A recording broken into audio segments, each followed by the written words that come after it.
Welcome to the Writing with Purpose podcast, inspiring readers, writers and nature lovers to embrace creativity and nature connection for positive well-being. I'm your host, Anna Walliscroft. Join me for heartfelt conversations about transformational journeys and practical tips with fellow writers, journaling guides and outdoor enthusiasts. Discover how writing, reading and nature connection can help you find clarity, spark creativity and live a more fulfilling life. Whether you're a seasoned writer, a curious beginner, or simply someone seeking a deeper connection to life, this podcast is for you. It's wonderful to have you here today. In this episode of the Writing with Purpose podcast, I'm joined by Deborah Ross, a licensed professional counsellor, certified journal therapist, and co-author of Your Brain on Ink. Deborah explores the intersection of neuroscience and therapeutic writing, sharing how our brains respond to journaling and how we can harness this for deeper well-being. From understanding why gratitude practices sometimes fall short to discovering the transformative power of awe, this conversation will inspire you to approach your journal with new intent. Okay, Deborah Ross, welcome to the Writing with Purpose podcast. It's fabulous to have you here. Thank you very much for joining me. Thank you for having me. I'm delighted to be here. Oh, I'm looking forward to the conversation. So, Deborah, you are a licensed professional counsellor and certified journal therapist.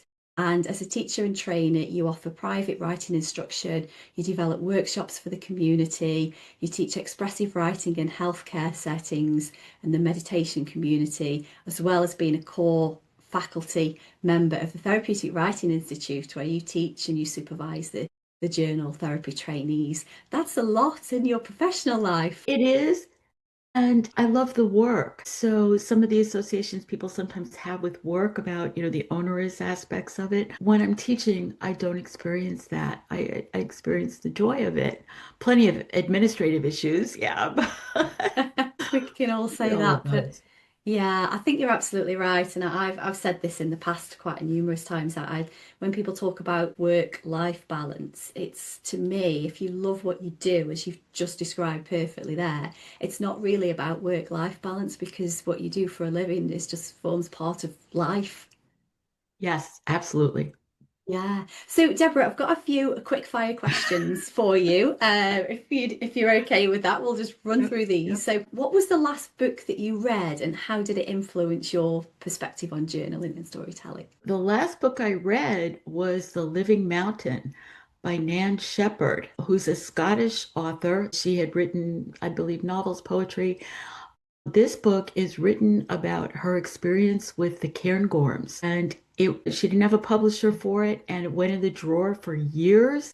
Was published in 1977, and what a magnificent gem of a book. She doesn't talk specifically about journaling or anything like that, but this is very much about experiential learning. So it's not about categorizing, I saw this plant or this constellation.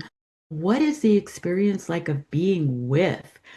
And I think about how often our journals they're more about the cognitive processing. And what would our journals be like if we were recording in there the experiential learnings that we are having? And what a gem of a book. I've written that down. I'll share that in the show. It sounds like my kind of book. Yeah, an adventure, and the kind of experience of having that adventure and just fully embodying that for what it is, the experiential learnings, as you say. Great. And where was the last walk that you took? Well, I walk every morning in my little city, so I mean that's something a daily kind of thing. But the last dedicated one was at Meadowlark Gardens Park, which is the next town over, and it's a 100-acre park. And I was with a very dear friend, and so commenting on the seasons, and I was very aware that when you're walking side by side with somebody, the conversation is different than when you are sitting across from them. And it's, sort of the seasonality, the ever-changing nature of things, what didn't survive the winter, those kinds of things. And always the metaphor of what does it mean to put one foot in front of the other, particularly in challenging times, whether they're personal or global or for many of us both. Yeah. So do you find yourself on those walks, particularly when you're with somebody and a friend like you've just described, that you notice how things change because of the seasons and the environment, and it's just that the expansiveness and being outside helps you to almost have those conversations about the bigger Yes. issues. Yes, yes, yeah. And Yeah. the fact that because I often walk there by myself, when I'm with someone else, the reference point is the last time we did this together. So the changes are more noticeable. Yeah, so you might actually be in a completely different season from when you Yeah, last did it. yeah, Yeah, yeah. lovely. I've never thought about that, as you were talking there. If you're doing this the same walk and just being really aware of how that changes. I mean, yes, I walk a lot and I run a lot and I go around the same places, but I've never had that thought with me as to, okay, what's changed now? It might just come as something that, oh, the leaves have fallen off the trees, or it looks very orange and auburn everywhere because it's now autumn time. But I think that would be a great journaling exercise to Hmm. do. Yeah, thank you for that. The other thing about that particular park is there is an old log cabin on this park. It is about 100 acres. And it is where I actually learned meditation. The course that I took 20 years ago was held in that log cabin. So whenever I enter that park, is that implied invitation of, are you paying attention? What are you paying attention to? Yeah, oh, I love that. Do they still hold the same meditation or courses there? No, they still do some courses. Things changed in the pandemic, about what's Mm, offered and where and things like that. But yeah, I did my course there, and yeah. yeah. What beautiful surroundings.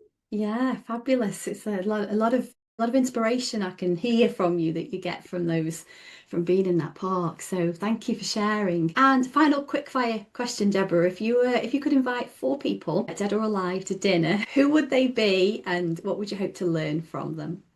Okay, I struggled with this one. I thought of so many people, whether they're spiritual leaders, famous people, all that kind of stuff. So at the top of the list, Bruce Springsteen. Okay. Okay, we are about the same age. I started listening to his music in the early 70s. I've seen him perform live a whole bunch of times, and I think he is the consummate storyteller. And I've seen him perform not only with the band, but solo shows where the stories have even more prominence. Mm, So for me, the role of story is just, he's one of the people I really think of. yeah. So that was one person.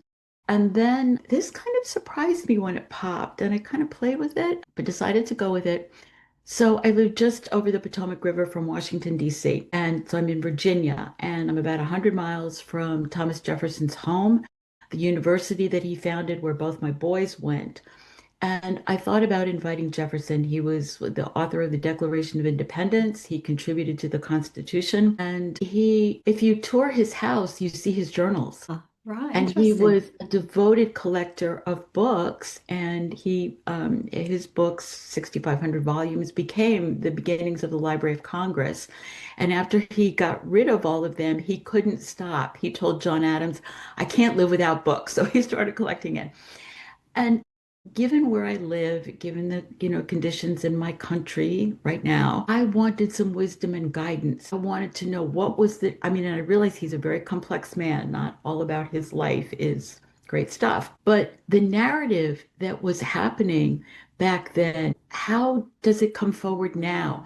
What do people in my time need to know about the stories that we're telling ourselves so that we can navigate through what feels like very perilous and very treacherous times. So yeah, so it's Thomas Jefferson. And he founded the University of Virginia and was adamant that it be a public university. So Yeah. yeah. Almost bringing some of the wisdom of old to our modern times.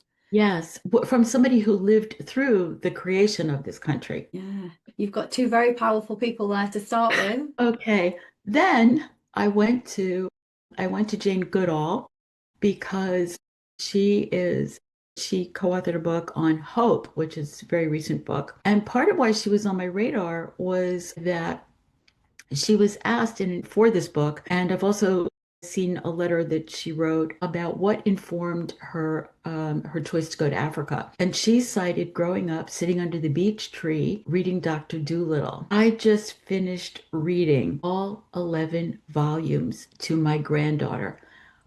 3,000 plus pages we did Wow. over FaceTime because we're not in the same state. And my granddaughter, I said to her, "Do you know who Jane Goodall is?" Oh, yeah, she did. And I said, "Do you know what influenced her choice?" And, to go to Africa, and she didn't have any idea. I said, reading Dr. Dolittle. And she said, "Wow, books have that much power." Oh, what a beautiful little sentence. So I wanted to talk to her. And then at my fourth choice, I'm actually reading her latest book now as a woman named Suleika Jawad. Okay, so And like as you are. her current book, she wrote a book called Between Two Kingdoms. She wrote a book recently, which is actually a collection. Lots of people contributed to it, called The Book of Alchemy. And she's in her 30s, I believe now, and she is dealing with cancer, and she's had cancer now multiple times. And journaling is part of what got her through. So her books are just exquisitely written, and wanting to hear more about the role of story, of writing, of journaling from somebody who is doing it now, not a historic figure.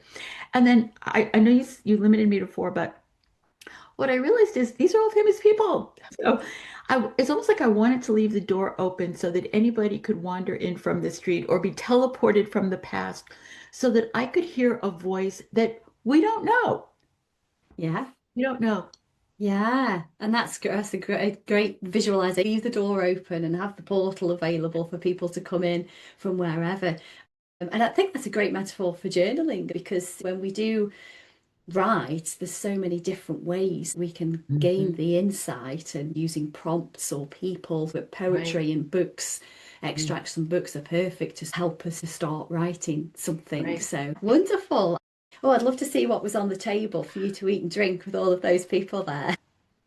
Oh, yeah, that'd be good. Yeah. Well, thank you for embellishing me with your dinner guests. That was fabulous. Thank you. So, yeah, we were introduced by Kathleen Adams, Kay Adams, weren't we? That you work with quite a lot, and you've co-authored Brain on Ink, which I'll ask you a couple of questions about later. But I'm really interested to know, Deborah, what part did reading and writing play in your childhood, and was there a particular maybe moment or book that kind of sparked your career and how in how you work with reading and writing now? Let's see.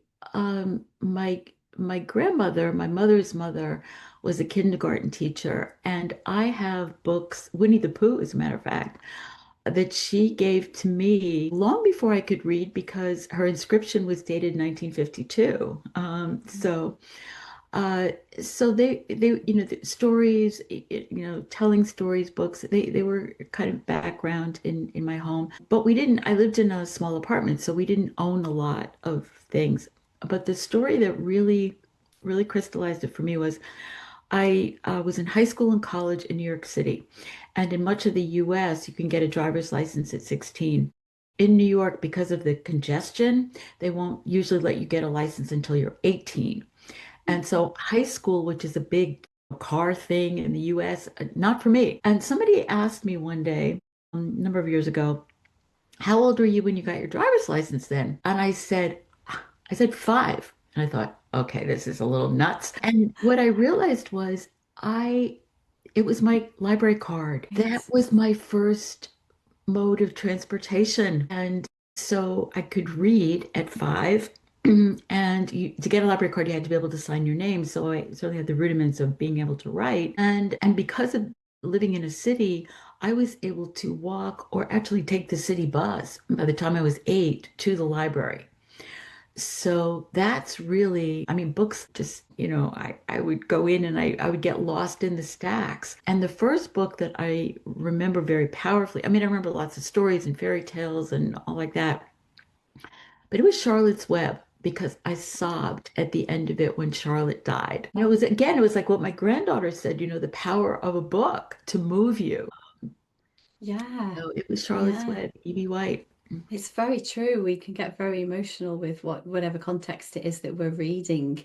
Hmm. And I think Charlotte's Web over here in England, in various schools, it's quite often a book that they read at a young Mm. age in school. It's one of the curriculum texts. Wow.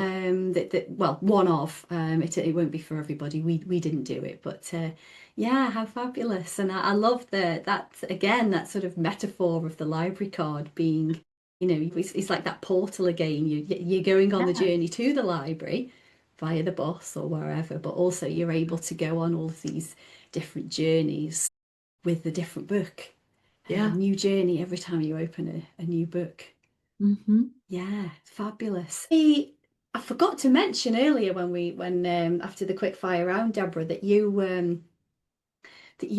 do a lot of work in the sort of the neuroscience space. You're interested in that intersection between how the brain experiences of well-being links with journaling and expressive Hmm. writing to forms of self-care practices, and that's kind of what you're focused on now because you gave up the counselling side of things to focus Hmm. on the journal Hmm. therapy, didn't you? So Yes. yeah, I Yeah. just thought I'd mention that in. I should have said that a little bit earlier on in the podcast.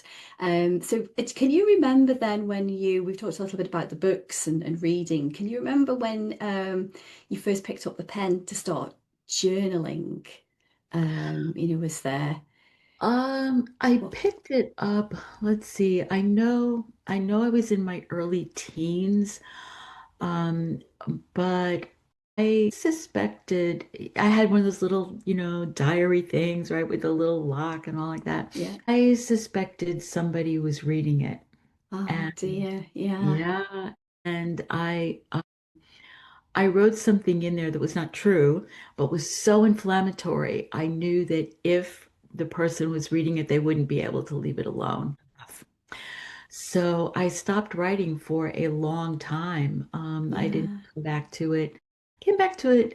I guess I was in my, I started running actually. And so I was writing about, I mean, some things like, logging miles and like that. And I started running before they made shoes for women. Right. Okay. So I was writing about my journey trying to find shoes that fit. Like the So your own woman little Cinderella journey there. and a little bit about Catherine Switzer, who was the woman who broke into the Boston Marathon, and what it meant in part for women being able to run. So I came back into journaling sort of in a back door that was really writing more about my experiences that way. I took a Ira Progoff workshop. I actually took four of them in the end. And so that, sort of advanced the journey even more. And then ultimately I mean, it sort of came and went in my life. But then when Kay Adams came to town, she was doing training for therapists on journaling.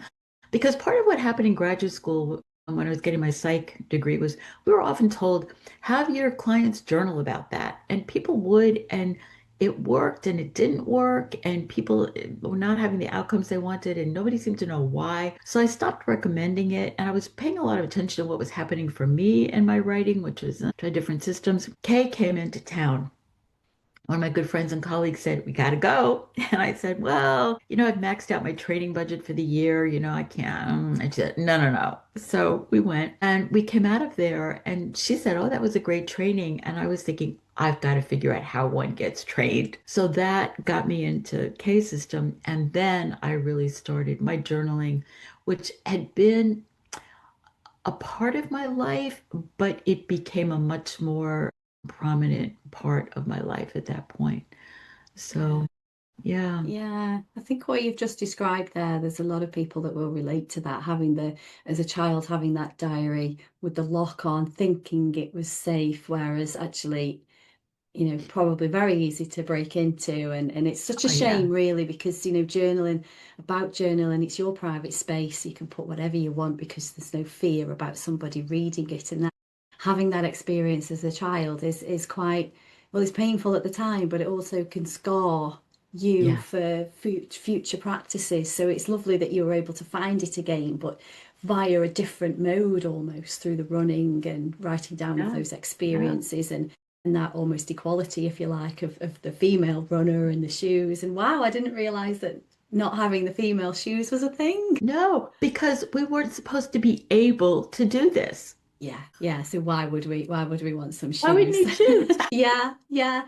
But it's interesting that because found trail running about 6 years ago now. I'd had a few changes in my life at the time, and it was about the time when I started journaling again, because that a bit like you described, I've been off and on.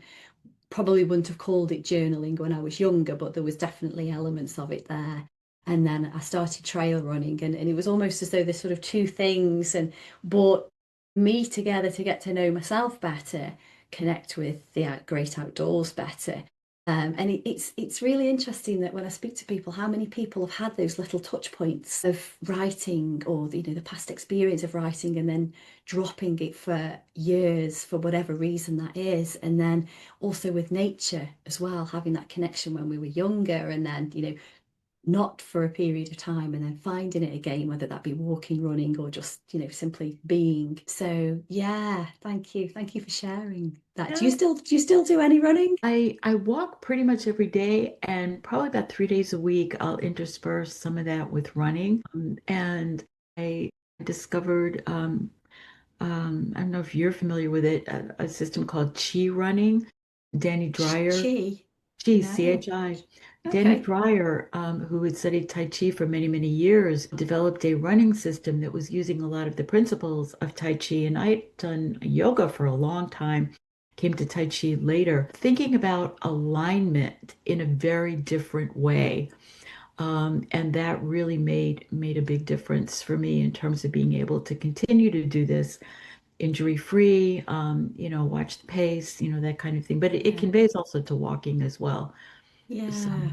Oh, I shall definitely have a look at that. So when you say alignment, you mean alignment of the body and how your alignment, limbs are moving and yeah, and what's the source of the movement, and thinking more about running more from core and less from legs. It's another one of these very different ways of being. And one of the things that by the end of this conversation is probably will become clear is I like to be able to pull from different systems in a way that honors the integrity of both. I mean, I don't wish to mm, dilute either, but I think that we can get so rigidly orthodox in ways. And so, how does chi running inform what I write about or how I write? So it's informing my running, but it's also informing my connection with my body and alignment and breath and all of those kinds of things. So yeah. yeah, we And are my very, Tai Chi practice is it's changed because of how I run. So yeah. So yeah. about 3 days a week I'll pull some running into it. Yeah, brilliant. It's we're holistic beings, aren't we? Everything is interlinked. Yeah, I love the sound of that. I will have a look at that because as well, I think, you mentioned there quite a few times about how it informs writing, and what we're doing with the body informs the writing, because Mhm. writing's a very bodily action, isn't it? It sort of comes from the body, but I think we lose touch with that because we are so structured to thinking with our brain, and therefore the thinking side is first and foremost quite often, rather than what's deep within us. And running and walking and that whole movement of the body frees everything up within the body. It's working much more holistically than just Mhm. sitting there being stagnant and watching the television, for example, or not moving for so long. And I can imagine that more people, but this is a fleeting statement, but I can imagine that more people probably get more from writing or write more, who are outdoors people or who do move a lot to exercise one shape or another, than just sit there. I think you're probably right. And that movement, some of my friends who are, had polio as a child, they're more likely to swim. And the people who are not interested in swimming or running but they garden and they are, up close and personal with the soil and, things like that. So it's there because there's something about motion, movement, through us. I think there is a link between that. Yeah, definitely. Did you know that here, I don't know if it's the same in the US, but in England this week is uh, is it National Grow for Wellbeing Week? So, Okay, wait, encouraging it's national, say it again.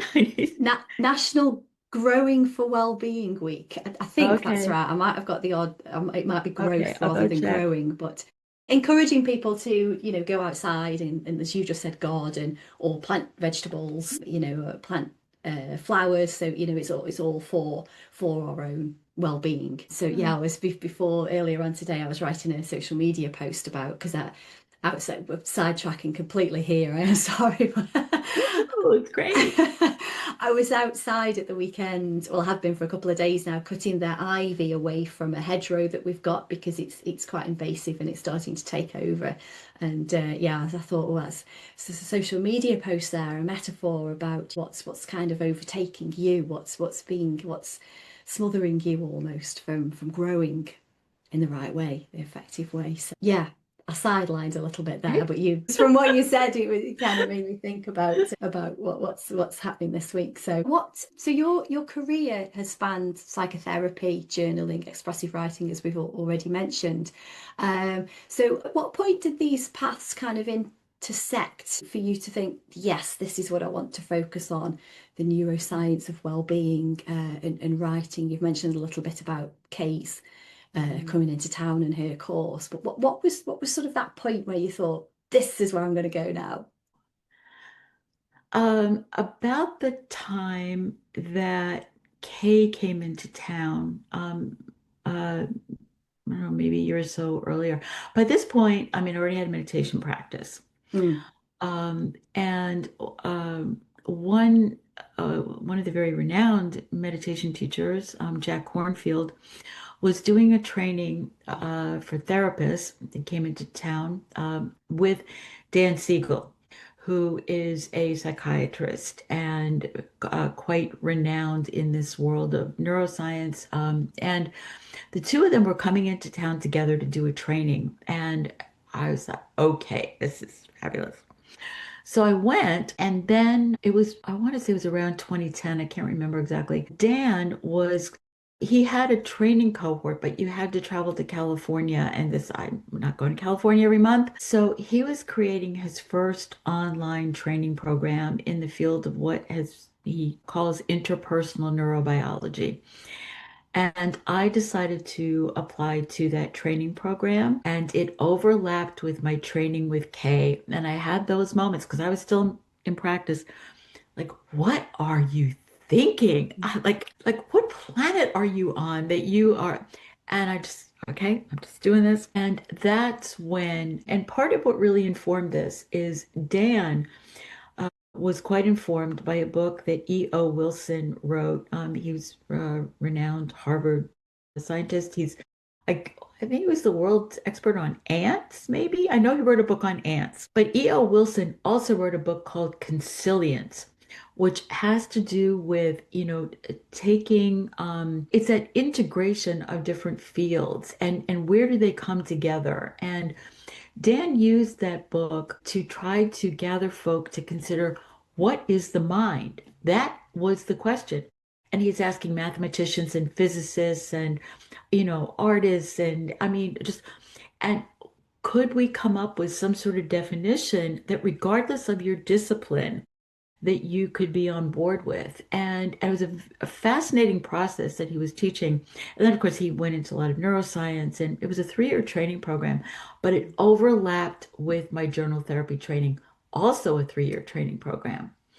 So things started bubbling there. And that's yeah. really kind of how it came together because I started thinking about, at the same time, Dr. Richard Davidson, who is the founder and director of the Center for Healthy Minds at the University of Wisconsin in Madison. I believe it was the early 90s. He gets a fax from the Dalai Lama, right? Like we get faxes from the Dalai Lama, right? Every day. I mean, he was really into science and he wanted to know if Richie might be interested in studying the brains of the monks because they had such different, dedicated practices and whatever. The operative question being, do our brains look different and function differently also? And is there any way that that knowledge might be of benefit to humanity? And that totally changed the trajectory of Richie's career. And because the answer is yeah, their brains do look different and they function quite differently. And so what comes out of that is that well-being is a skill that can be learned. So how does our journal support that? Yeah. Because we come to the journal oftentimes, well, there was a phrase that came out of all this research. Your brains are like Velcro for negative experiences and Teflon for positive, and that is a survival adaptation because our brains still function as if it is thousands of years ago. Our brains are prediction machines. They want to know that they're constantly scanning, vigilant for what's different, and is what's different going to hurt us?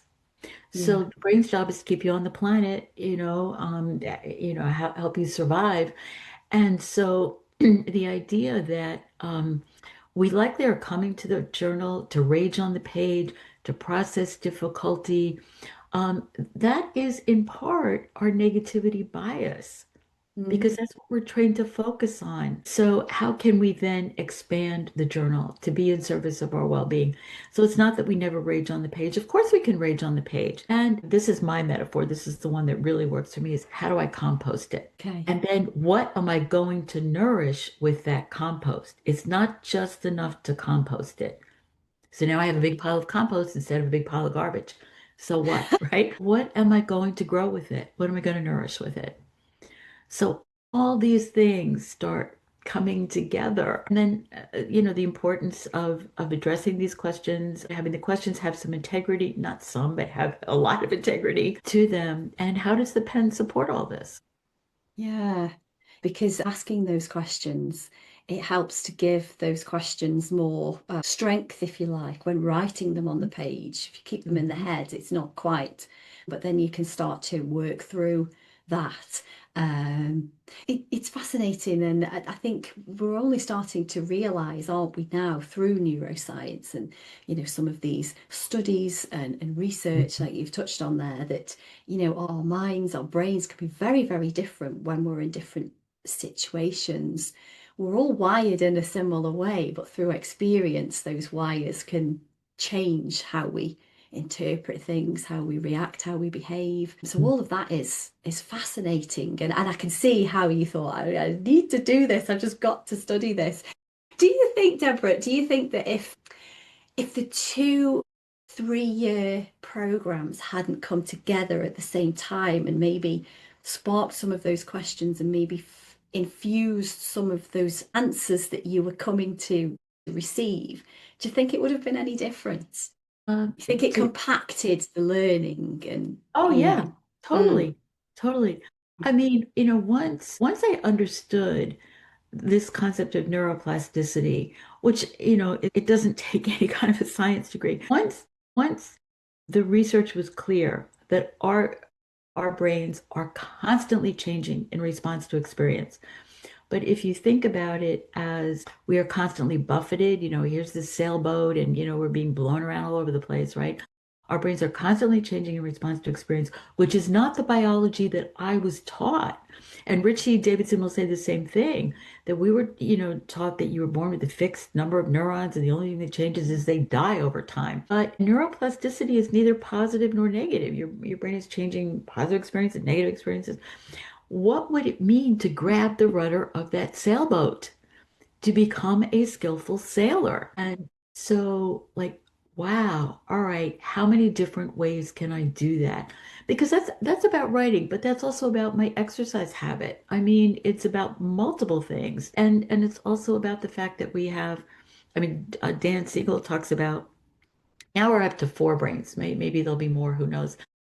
Skull, heart, gut, relational. Now, okay, relational four was the brains. fourth one added. So with this basic rudimentary knowledge, then how do I live with more intention?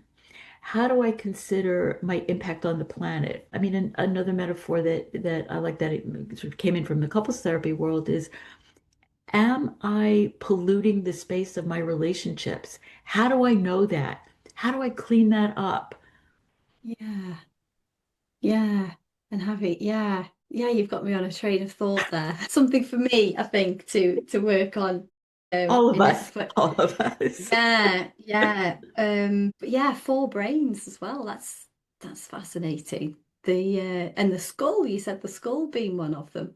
Well, the skull brain, I mean, this thing that we think of as, that's up here. And we have, a neurosystem in our heart and in our gut, and they communicate with one another. And then, the relational brain, I mean, we come into the world with a lot of neurons, but they start to organize themselves into circuits in part as a function of the relationships that we have. Yeah. So again, that experience that we've got with people and Yes. places, situations. Exactly. And then, the neuroscience world discovering that we're born with certain capacities that need to be nourished in the same way that we're born with the capacity for language. But, some kids grow up in a very impoverished way in terms of language. Other folk, not so much. And so, what does impoverishment look like in terms of relationship and that kind of wiring? And so, and the notion too that our brains mature much later than we ever thought. So all of those things coming together, and we're at the frontier. I mean, there is so much that we don't know. And some of the scientists like Richard Davidson will say it's very hard to operationalize this question into a study. Mm. So we may always be sitting with, unknowns about one thing or another. And we do that more skillfully too. And then have our action be skillful because we don't know. Yeah, we only know what we know until we come to a time when we're learning new things or as discoveries become more internationally known.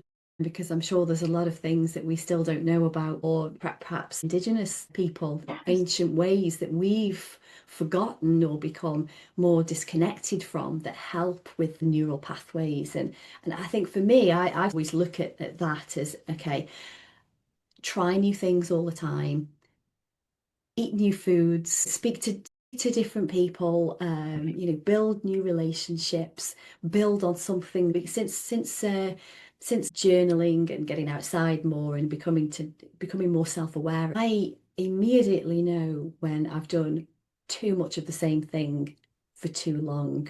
My whole body, it just feels it's Yeah. like I'm in, yeah, I'm in that junk bin, the garbage bin, and not the compost. Oh, yes. Yes. Know it well. Know it well. And, when you mentioned, Indigenous people, uh, I had started teaching all of this well before I left private practice. And one of the things about teaching, being a faculty member at the Center for Journal Therapy, is that because I've always taught in the online thing, my students have come from around the world, and I've had people from lots of different cultures, including Indigenous cultures. And part of what made me decide that I wanted to leave private practice is that for the most part, the people that I was working with were people more or less like me in terms of socioeconomic, demographic variables, those kinds of things. And I really, because journaling is an affordable, available, accessible tool, I thought that I wanted to expand who I spent my day with. And so, some of the people in the cancer center and the brain injury center, because those programs are free to those participants, I am spending time with folk who are not born and raised in the US. They are coming from other countries and cultures and ethnicities that have not been a prominent part of my world. So it's expanding me, which I think I think that's just a really good thing for us to be doing. Yeah, Yeah. yeah, yeah. And I think that,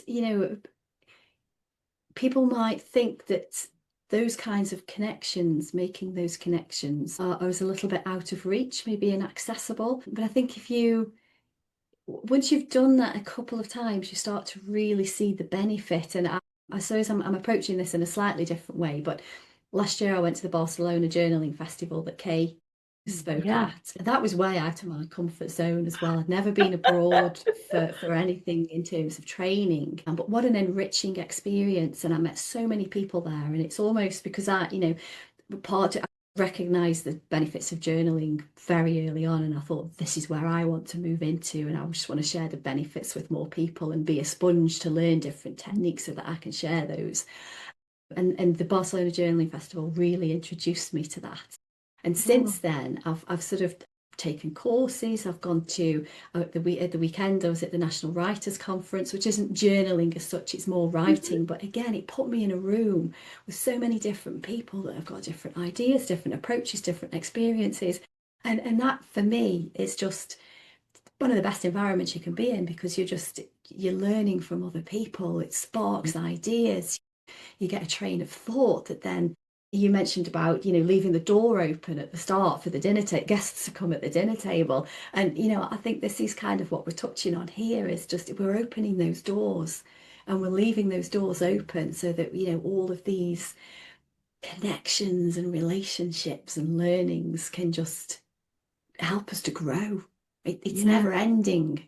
right. Yeah, yeah, very much so. And how do we take ourselves out of our comfort zone in a way that leaves us feeling stretched? I mean, you said you were a runner, so how much extra mileage would you do where you really feel the exertion and you're not injured?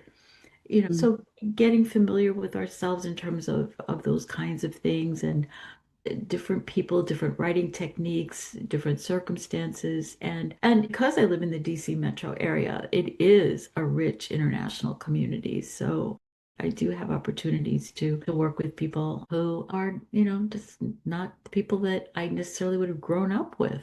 Yeah, yeah, you're able to tap into those different sources. And I think, this might sound a little bit negative and it's not meant this way, but I think we do outgrow people and Yep, situations, yep, maybe organizations, companies, yep. careers. And, it's when we have that thirst for and that curiosity for, well, what if, or what's around the corner, or I don't have the answer to this question.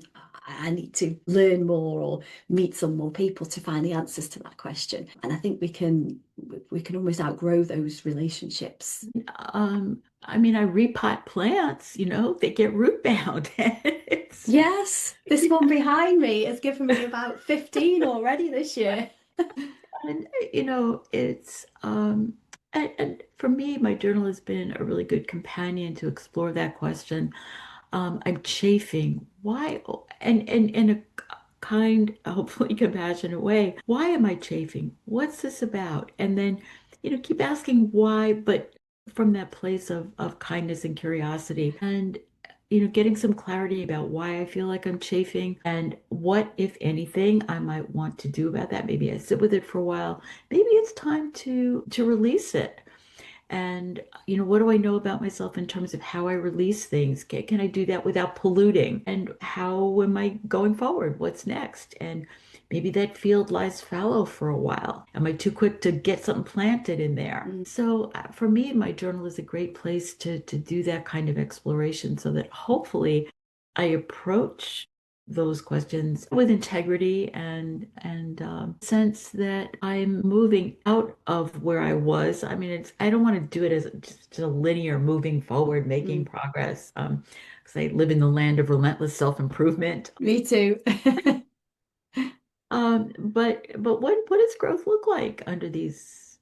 And that can look very different to different people at different times in Right? their life. And yeah, I think you touched on a couple of different things there, integrity and kindness, that self-compassion to ourselves while we're going through this Mhm. process. And it's all progress in a way. It's a learning curve.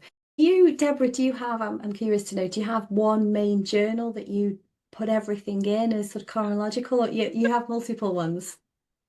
Well, I do have a primary, and I have others that may be in service of a course that I'm taking, or um, Leah Francisco, who is my teacher at the Therapeutic Writing Institute, in her area of expertise. She developed this wonderful curriculum that I got certified to teach called Writing Through Transitions. And that model is Change is what happened, the who, what, where, when, the facts, kind of thing. And transition is the meaning you make of it. So transition is always lagging behind change. They're not synonyms in that world.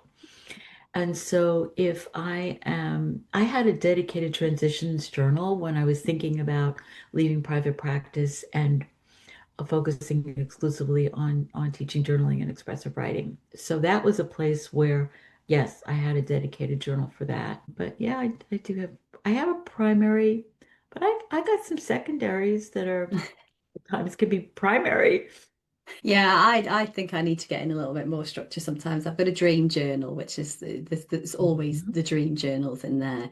But then I flit a little bit. I bought one of these the other week. I'll just show it to you. It's got something similar. So it's this is green. I was talking about Oh, colours earlier. yeah. So this is Yeah, yeah, green, yeah. and it's got four separate books inside that you Wow, can yeah, see. yeah. So at the moment, I'm using one for study. So at the Mhm. moment, I'm doing the journal to the self certification. I'm just on the second stage Oh, of that. right, So right, right. yeah, Yes. so yay! So the first book is for Mhm. that. And the Mhm. second book is more for business. So because I've sort of changed because my background is marketing, communications, and I've sort of transitioned. So still the writing, but writing for well-being instead of writing for businesses. So it's sort of more about the business and how I've changed and what strategies and things I'm putting in place. My middle one is a travel journal, and Oh, my end one is a little bit more like the daily. yeah, right. I'll read some books and then I'll do some thinking around that or what's going on in life and I'll sort of so that's how I'm trying to stick to that one the what it's four books but it's in one so I'm trying to stick to that one at the Yeah. moment otherwise it just gets a little bit too much I think I'm in awe of these people that have an A4 and everything's in there so and they must have some kind of bookmark system a tab system so that they haven't quite got to that. I think it's just important to keep checking in with yourself about how well is the system working for me. I know it's good gauge because sometimes the people in the cancer center, when they're newly diagnosed, they want a journal where the pages are lined because there is a sense of containment when they're feeling like their body is Yeah. out of control. Mm. And then they may get to a point where they don't want lined paper anymore, that they are comfortable with that blank space. So, giving yourself feedback about how is this system working for me? And I also notice it's important to pay attention to the word. So, how is it working for me? Can I play with this? Can I explore it? If I'm working, what is the embodied energy that I'm bringing to this? If I'm exploring, what's the embodied energy? If I'm playing with it, what's the embodied energy? And then, Yeah. yeah, I just check in and sure. Yeah. And how is that changing depending on what you're focusing, how is that energy Right, changing? right, Yeah. right. And it's also, I mean, you can't, I mean, one of the beauties of a journal is that if you don't, if you haven't written in it in 3 months, when you pick it up again, it doesn't go, where have you been? It's Yeah. been 3 months. You know how long it's been? Yeah, Yeah. No judgment. no judgment. No judgment. Yeah. And it's a very good point that you bring up there. I've recently done a few little workshops for our local libraries, and this comes up everywhere. It's not just a local library, but I remember one particular session. It was a group of it was a menopause group, and there was a couple of ladies in there that were. I thought that journaling had to be this, I had to write it to the end of every day. I had to do it every day, and when I was, it can be there whenever you need it. You can pick it up, you can put it down. It's never going to judge you exactly what you've just said there. You can leave it for days, weeks, months, and then you just come back to it when you need it because that's the beauty of it. It's there when you need it. And they'd always beat themselves up a little bit when they tried something before and not been able to stick to it. And it defeats the whole object of what it's there for. That's Yeah. self-care. Yeah. And I mean, to your point, whenever I do a workshop, no matter what it is, no matter where it is, I front load that what are the myths? What are the Yeah. assumptions? Let me help you unpack them and likely let you know how most of them are not likely true. Yeah. Yeah. Yeah, and that's a great place to start because then they can enter that blank page, if you will, as a blank page exactly as it should be without any Yeah, preconceptions there. right, right. Yeah, it's fascinating, isn't it? We build up these sort of pictures of how things should and shouldn't be, this structure that we've got, these rules, these societal rules that we have. Yeah, they just don't they just don't work in many situations. Yeah. Deborah, if I could come to your Brain on Ink, Mm. 2016, is that right? So it's almost See? 10 years old, the book that you Yeah. wrote with Kay. Um, what inspired that project and how did you approach it? When you're into journaling, this is a book that everybody knows about and everybody recommends. You. Thank you. So when I was doing my training, at the, I mean, I often call it the Center for Journal Therapy, but the training arm is the Therapeutic Writing Yeah, Institute. So, okay. So one of the courses that we have to take is a curriculum development class, and you take it with Kay. And this is toward the end of your training where, okay, you've learned all this stuff. So what is it that you want to bring into the world based on all of your learnings? And so that was my curriculum, was your brain on ink. And then from there it became a chapter in so your brain on ink, the book, is the last book in a series that Kay right. edited, and it might have been the book just prior. I think maybe book nine. There was a in that series was journaling for counseling and healthcare providers. And so your Brain on Ink, the curriculum, then got adapted as a chapter in that counseling and healthcare book, and then it became its own book. So the Right. evolution was the curriculum. And I struggled with a title, and I don't know, I had all these different titles, and nothing really hit me. And then it was, one of those sort of quintessential shower moments. How about your brown ink? So I ran it past the other people in the class who said, "Yeah, that's it." So that's where it came. Uh, Yeah. And yeah. I think it is it kind of, I don't want to say says what it does on the tin, but it's very memorable. And you are combining those two elements in that title there in 3 words, well, 4 words. Four Yeah, words. Yeah, yeah. yeah, So I still teach that course. I will be teaching it at the Therapeutic Writing Institute this fall, or at least that's the plan, because the publisher of Your Brain on Ink had reached out to see if Kay and I wanted to do a second edition, which was quite a lovely request. And we still have to go through editorial review process. And that publisher's actually been acquired by Bloomsbury, who yeah. yeah, And Bloomsbury's on board with us submitting the proposal. So we are hoping that they will accept it and that it will emerge in essence as the second edition, but really 10th anniversary. Yeah. And yeah. so part of my teaching this fall will be to play with what will go into the second edition that would be new. Yeah, yeah. So how could they? Because in 10 years, a lot's happened, and certainly Yeah. in the neuroscience field, I'm sure that Right. can be Right. updated and added in. Just a slight sideline there, Deborah. Are you teaching any of the modules on inspirations? Okay, Yes, I am in August, I believe. okay. And I think it's called Writing with the Brain in Mind. Nice title. Yeah. Oh, Yeah, brilliant. So I that's shall my look. alternate. If I can't use your brain on ink for some reason, then I usually use Writing with the Brain in Mind. Yeah, so I'm in August. Yeah, perfect. Well, I shall look forward to that. If I could as well just come to, we've talked quite a lot about nature and noticing things, and I think I might have pulled this from your website, but you've talked about the awe in well-being. So, that awe of, I suppose, what we see or hear, feel. And I wondered, is there a way that we can use journaling to help to cultivate that feeling of Okay. awe and how that will help us as well in our daily lives? Docker wrote the book on awe, and it's Dacher, and Keltner is Keltner. I don't know if you're familiar with, there were two animated movies called Inside Out and Inside Out. Yes. He was the advisor on that. Ah, Yeah, okay. yeah, yeah, yeah. Yeah, very good films. Yeah, very good. Yeah, I think yeah, yeah. the age group, I think brilliant, but brilliant films.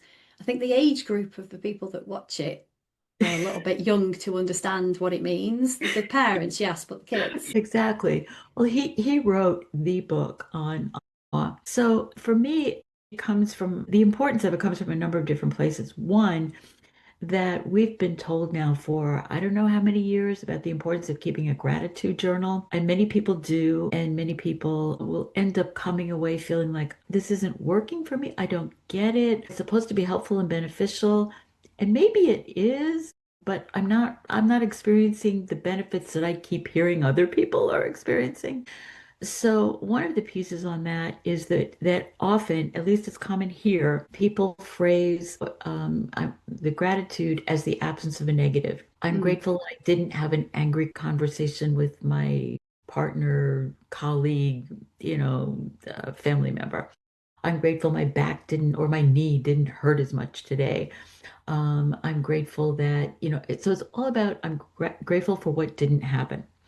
So brain, negativity bias here, it throws out all those qualifiers and it latches on to those words, pain, anger, yeah. stress. I'm grateful I wasn't as stressed today. Okay. So you're thinking you're writing a gratitude and your brain, from where your brain sits, no, you're not at all.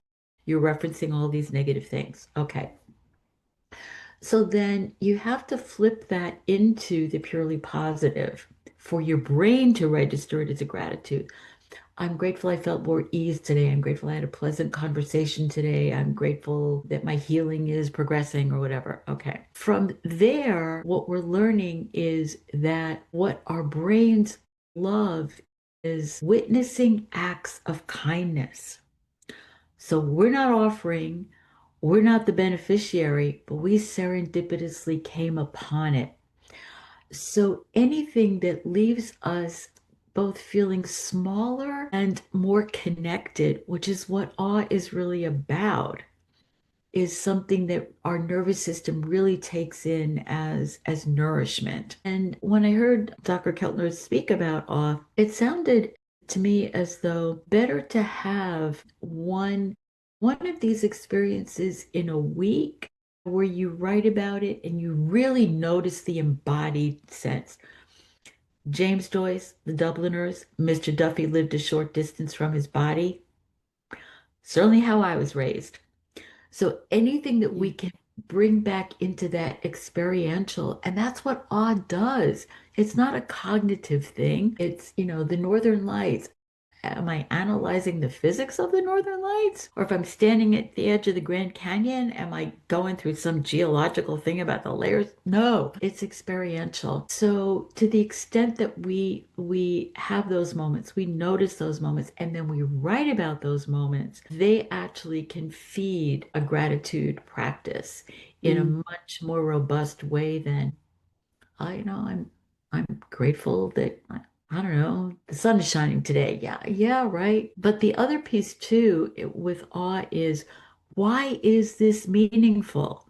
If I'm writing about this in my journal, I mean, you and I can both be at Stonehenge, or we could both be at the Grand Canyon, or watching the aurora. Why is that meaningful for each of us? It's mm, going to be, there may well be overlap, but there's going to be some difference. And that's also with sending your brain a message about brain saying, why should I give you some real estate to store this experience? So what? This yeah. is so what? Yeah, yeah, I really like that. So whereas, yeah, and you're absolutely right, that gratitude is almost considered to be that one or two words, that short sentence, whereas really to take it a lot deeper and bring in that awe Yes. element to really connect to Yeah. embody how that experience of what it is that we've seen or we've been in has made us feel. Putting that down on paper then just that, it gives us our brain that reason to hang on to it. And Yes. also as well, it's capturing the moment and it's preserving Yeah. that memory of this is how That's it right. happened because that fades over time as well. It does. And, writing about it as a captured moment, I mean, here's all this sensory saturation, that's going to be, part of that right. And, that's a really important element as well. So awe is, I mean, it's sort of a paradoxical thing because we often feel really small in the face of, but it's that connection that we also experience to this thing that is much bigger than us. Yes, yeah, and the realization that we are just a very small fragment of Yeah. the bigger, wider world, the universe and beyond. Right. And Yeah, so here's this transcendence that has nothing to do with my resume, my bank account, my anything. yeah, yeah. Get away from the tangible assets. Mm. Right. Great. I think there's a lot that I can extend on there. When I mentioned about 6 years ago when I started journaling again and running again, it was the basic, I'm going to say basic level of gratitude that eased me back into it. But yeah, I think the powerful part is when we go deeper with any of the techniques that we Mm. use, when we allow ourselves to go deeper and we really embody that, bring out all the senses, then there's so much more meaning. Right. And given that you're doing the journal to the self instructor piece, the importance of the reflection right. Yeah. And I mean, so now you've done your writing and you go back and you read it, and you really, again, from a place of kindness, compassion, curiosity, what am I noticing here? What am I observing? What am I curious about? Anything touch me? I mean, all these different questions, some of which are going to be a little bit different depending on, if this is the fourth day in a row you've written about something, maybe you're looking for a theme or a pattern. But what was the embodied sense? Yeah.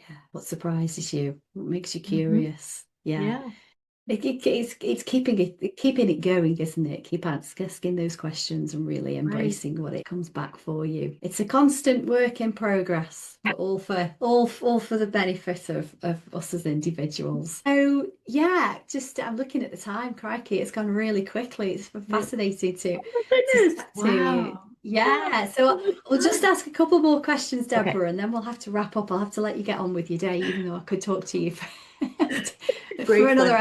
hour. So we've talked a little bit about metaphors, and I think we've Yeah. both touched Mhm. on a number of metaphors as we've been describing things in situations. But you mentioned the process of trees and how they release their leaves in autumn. That's something you Mhm. share with your class. Um, but is there anything else that you consider about how nature inspires you and those journaling cues, or maybe a couple of things that people listening could go out and help to inspire themselves when they're looking in nature? Um, Well, I mean, our brains love metaphors. They really do. I mean, in part because of the efficiency of it.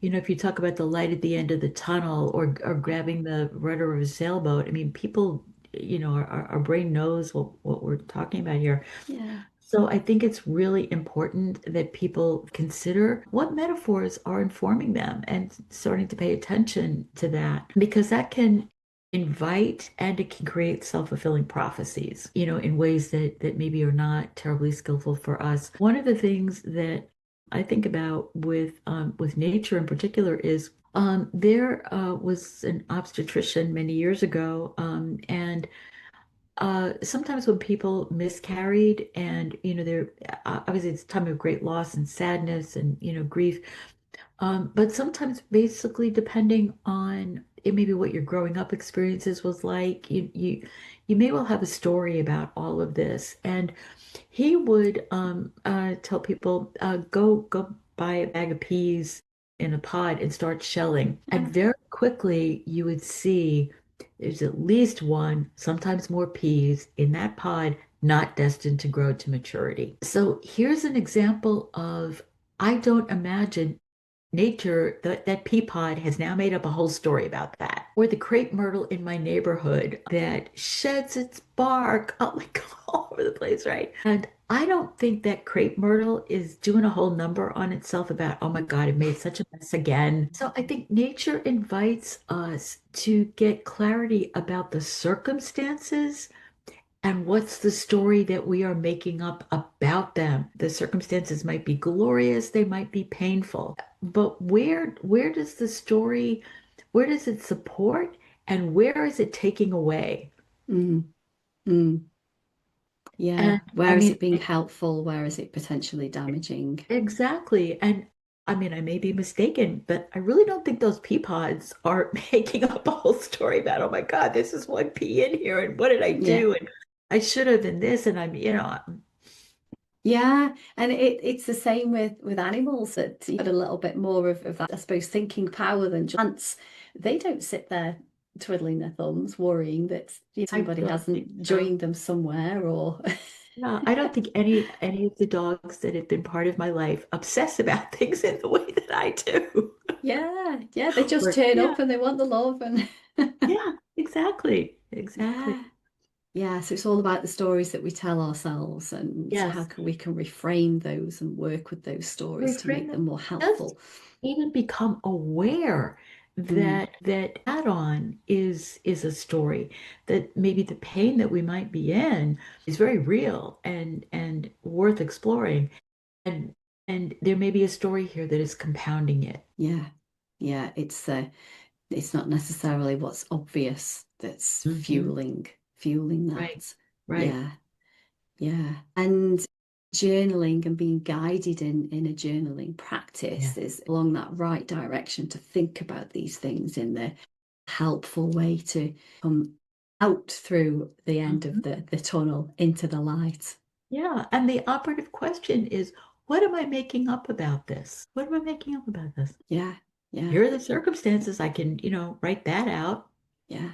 And And if we're what am I? making it up, why not make up something that's going to be fruitful Exactly. for us? That's right. That's right. Yeah. And it's also, I think, the widening of perspective. One of my favorite books, which I came to as an adult, it's a kid's book. You know the fairy tale, that story about the three little pigs? Yeah. Okay, all right.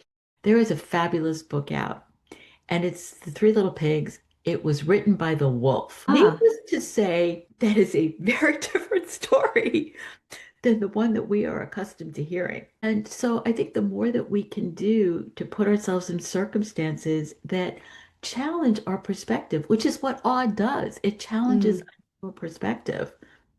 And you can, in your journal, you can even say something like, okay, so this is a view from the ground. What might the view from 10,000 feet look like? mm. 30,000 feet. Change the perspective. Yeah, very different.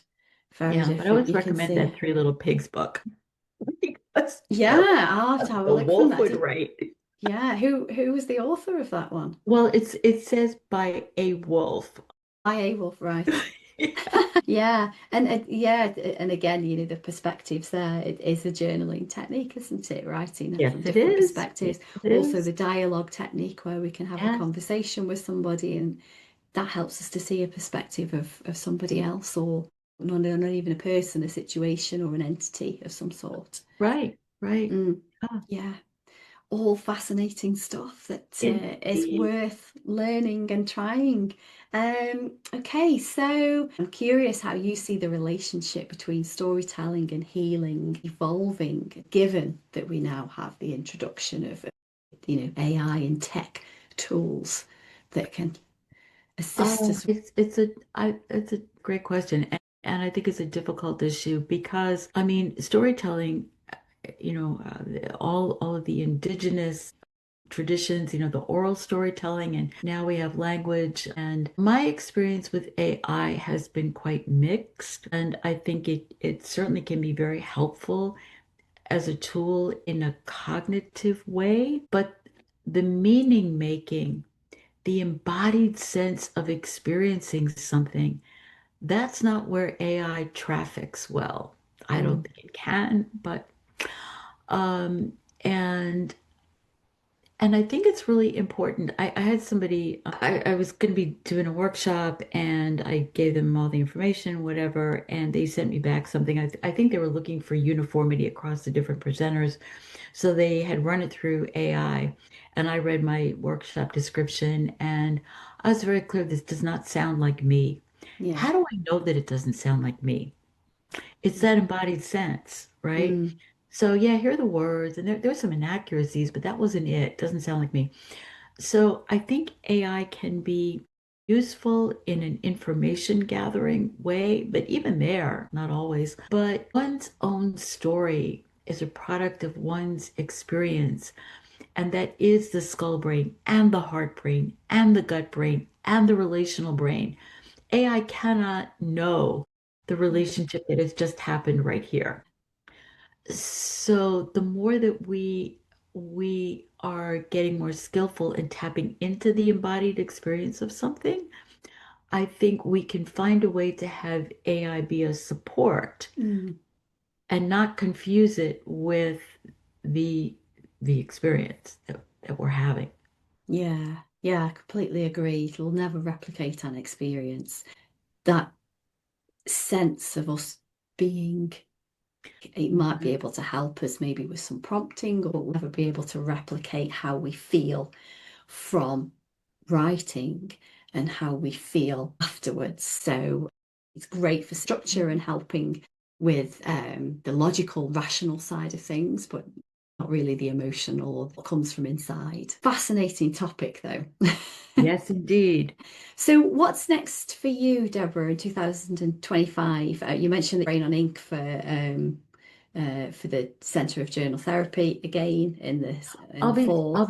Yeah, I'll likely be doing that in the fall. Kay and I will continue to work on the proposal that hopefully will result in a second edition of Your Brain on Ink. And I mean, I'm still doing all of what, I had been doing in the Cancer Center and Brain Injury Center. One of the things that's intrigued me, and given where I live in the US, the funding of this is not clear at the moment. So I've started down the road, but I'm proceeding kind of slowly. Is I read a really interesting book, Travelers to Unimaginable Lands, and it was written by a woman who had done some caregiving for people with dementia. My recollection, and I hope I'm remembering this correctly, she did some paid caregiving, and then also was family. One of the things that we have something called mirror neurons, which is part of how we regulate in relationship. Our brains are constantly trying to co-regulate with the people that we are with. So the question that comes up is, what happens in the caregiver brain when the person they spend much of their day with is no longer co-regulatable with, Right, yeah. and how that adds to distress? And the question that I'm sitting with is, can a caregiver then use their journal in a very intentional way to help in that co-regulation process when the Mm, person is no longer available? So I did a pilot, which went well, and I'm in the process of playing with developing this workshop, which I don't know if the funding is going to be there. We'll see where we go with it. But that is something that is really of concern to me, especially population age, as more people are doing that kind of caregiving. yeah. Instead of just raging on the page at the end of the day, is there a way to coach the journaling process so that it becomes more healing and more transformative and more grounding for a person who's feeling like their nervous system is sending out these signals and it's not coming back Mm, in a coherent way. yeah, yeah. So that's almost coming up with a framework that people Mhm. could go through to help channel how they feel and what they're thinking and what's going Right, on with that significant other that they're caring right, for. right. And yeah, that sounds like a really fulfilling project. Yeah, I hope the funding yeah, I comes hope it out. comes through. The other thing is also in the August cohort of Inspiration is a colleague of mine she's in the journal therapy world, but she's in the poetry therapy world. Her name is Elaine Brooks, and she and I have started developing a workshop a while ago that we will offer online because she and I are not in the same state, really addressing the times that we are living in, specifically here in the US, but it doesn't have to be limited. So, and how do we use the knowledge from the neuroscience world, journaling, and also poetry therapy Mm, to help us through this turbulence? I mean, she and I both have a sense, like when you're in an airplane and the fasten your seatbelt sign goes on and it's not coming off on this flight. yeah, Yeah. Now yeah. what? And then what happens? Yeah, Yeah. yeah. Well, it does sound to say you've got some fascinating projects coming up. You almost also mentioned when we were conversing beforehand about the Great Diary Project, which is something here in the UK where forgotten diaries are being published and made accessible for people. And I only came across that, funnily enough, about 2 months ago. But as I understand from what you've said, that's not something that happens in the US at the moment. It's not happened in the US, and I would love to see, because, I think I shared prior to becoming a therapist, I actually have another grad degree and I did exhibits for the Smithsonian. And I mean, here you often see journals, diaries, in an exhibit, but they are a support. I mean, they're an exhibit about a famous person or a time in history or whatever. But the story of journals, of diaries, in and of itself, I don't think has been told much here. I mean, there's a collection in one of the libraries in New York, but it's, I mean, it's changed so much from the province of the wealthy, who, Mm, had the resources to buy one, had the leisure time to be able to write, and they had to be literate, which much of the population was not for, yeah. a long time. So how do we get from there to this affordable, available, accessible tool, and the role that it can play in our lives and how that role has changed from journal root word from the French jour, what happened during the day, Mm, a daily and task. also same thing, root word for journey. But how do we get from there to a meaning making process? I would love to see that. I don't know that I Yeah. make that happen, but just I would Good. love to. Maybe that's your project, Deborah, for 26, 27. I can use all the help I can get. I can, yeah, count on me. I'll help with that. No, it sounds like a fascinating project because, yeah, I think that history behind it, and as you said there, you touched on the inaccessibility from the past.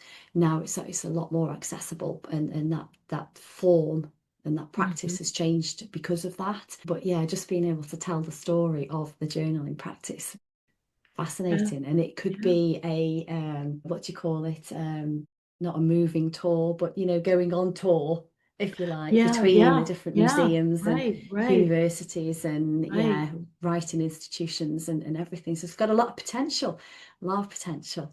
So yeah, I think that just leads me to say I will include your website, yourbrainoninc.com, in the show notes. Are there any other social media profiles or any other ways that people can connect with you? The contact form is at my website and to reach out that way. I've not been terribly invested in social media. And yeah, keep a pretty tight boundary around that for Yeah. myself. I Yeah. don't blame you. That's a healthy habit to have. But yeah, Deborah, it's been absolutely incredible to talk to you today. I really appreciate your time and sharing all of the knowledge and your experiences. It's been a very enriching conversation, for me and for the listeners as well. So thank you very much. Thank you. I really appreciate the opportunity. It's been a lot of fun. And I mean, the questions have been, I mean, I feel stretched in that really good way. So thank you. I'll take that as a compliment. Thank you. Yeah.